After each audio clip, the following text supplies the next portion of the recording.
ठाणे भिवंडी कल्याण या मेट्रो 5 मार्गाच्या कामाच्या ठिकाणी मंगळवारी दुपारी एक भीषण आणि विचित्र अपघात घडला।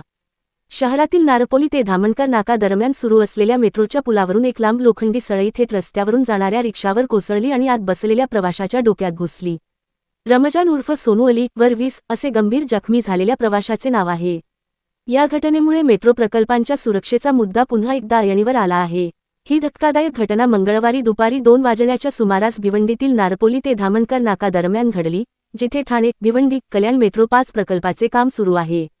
विठ्ठलनगर येथे राहणारा रमजान उर्फ सोनू हा तरुण रिक्षामधून प्रवास करत होता। त्यावेळी मेट्रोच्या पुलावरून एक मोठी, सुमारे 7 ते 8 फूट लांब आणि 20 मिलीमीटर जाडीची लोखंडी सळई खाली कोसळली। ही सळई रिक्षावर आदळून थेट सोनूच्या डोक्यात घुसली। या अपघाताने प्रवासी रक्तबंबाळ झाला असून या गंभीर दुखापतीनंतरही तो देवतारी त्याला कोण मारी या म्हणीप्रमाणे शुद्धीवर होता। स्थानिक नागरिकांनी तातडीने मदत करत त्याला उपचारासाठी जवळच्या अंजूर फाटा येथील नोबेल खासगी रुग्णालयात दाखल केले। दरम्यान अलीवर उपचार करणाऱ्या डॉक्टर सुधीर राठोड यांनी सांगितले की लोखंडी सळई रुग्णाच्या 3 ते 3.5 इंच डोक्यात शिरली आहे। डोक्याच्यावरील अर्धी सळई कापण्यात आली असून रुग्णाची प्रकृती गंभीर आहे। नुकसानीचा अंदाज घेण्यासाठी डॉक्टरांच्या पथकाने अनेक चाचण्या केल्या आहेत। पुढील 48 ते 72 तास आम्ही त्याच्या प्रकृतीबद्दल काहीही सांगू शकत नाही। 48 ते 72 तासांच्या कालावधीनंतरच शस्त्रक्रियेचा विचार करता येईल। यासाठी तज्ज्ञ डॉक्टरांचा सल्ला घेऊनच निर्णय घेतला जाईल, असे ते म्हणाले। हा अपघात कोणाच्या चुकीमुळे आणि कसा घडला याबाबत अधिक तपास स्थानिक भुईवाडा पोलीस करीत आहेत।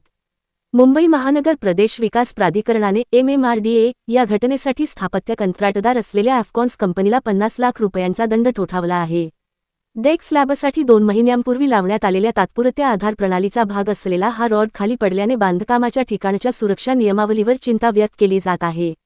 अपघातानंतर MMRDAच्या अधिकाऱ्यांनी सांगितले की अफकॉन्सला सर्व वैद्यकीय खर्च उचलण्याचे आणि जखमींना पूर्ण सहकार्य करण्याचे निर्देश देण्यात आले आहेत।